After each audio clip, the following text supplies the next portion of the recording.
Indiana District 63 Representative Mark Mesmer will run for the Indiana Senate in 2014.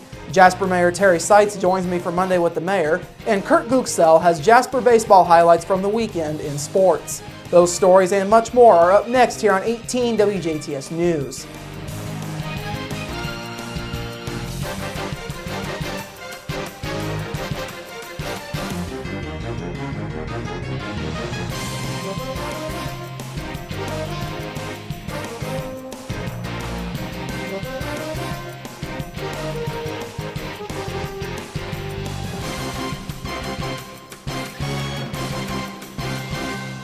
Hello, I'm Bradford Raths. In your news, yesterday afternoon, Indiana District 63 State Representative Mark Mesmer announced his plans to run for the Indiana Senate in 2014.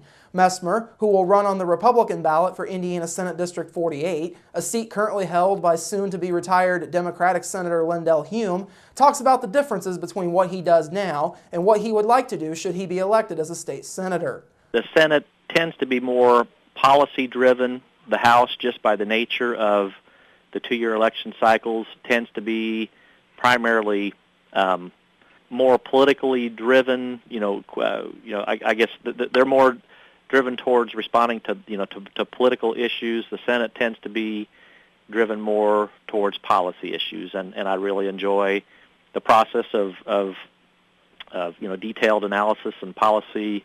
Representative Mesmer is currently serving his third term as a legislator from House District 63. Mark resides in Jasper with his wife Kim. He is the father of 4 and the co-owner of Jasper-based Mesmer Mechanical. Representative Mesmer has authored pro-life legislation and been a voice for fiscal discipline in the Indiana House. He is also the chairman of the House Commerce Committee.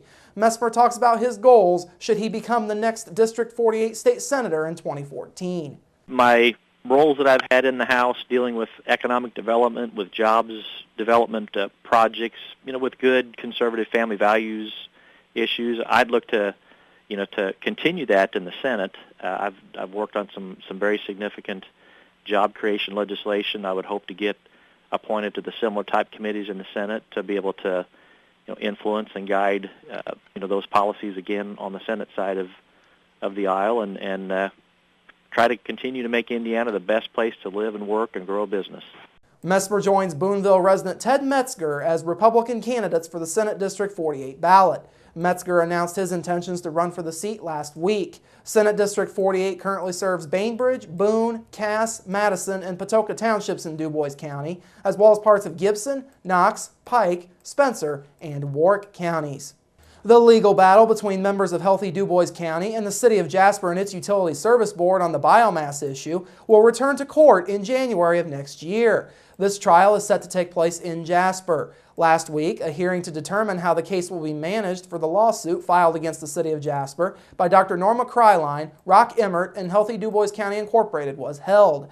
Special Judge Sherry B. Gregg Gilmore will preside over the second hearing, which deals with allegations that meetings between the City of Jasper and Twisted Oak CEO Jay Katassian during contract negotiations were held in private when they should have been public. The original lawsuit was filed in August of 2011.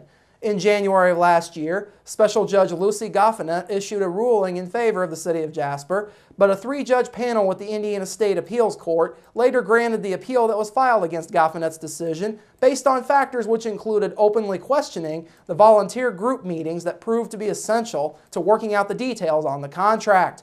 The appellate court's ruling allowed for HTC to depose members of the volunteer group that reportedly met 12 to 15 times during contract negotiations with Katassian.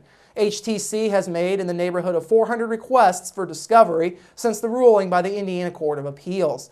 Last October, the City of Jasper approved a resolution that relieved Katassian of the obligation to make lease option payments until the current lawsuit is resolved. As a result, the city has not been able to collect on 7 of these option payments up to this point, which comes to a total amount of $420,000.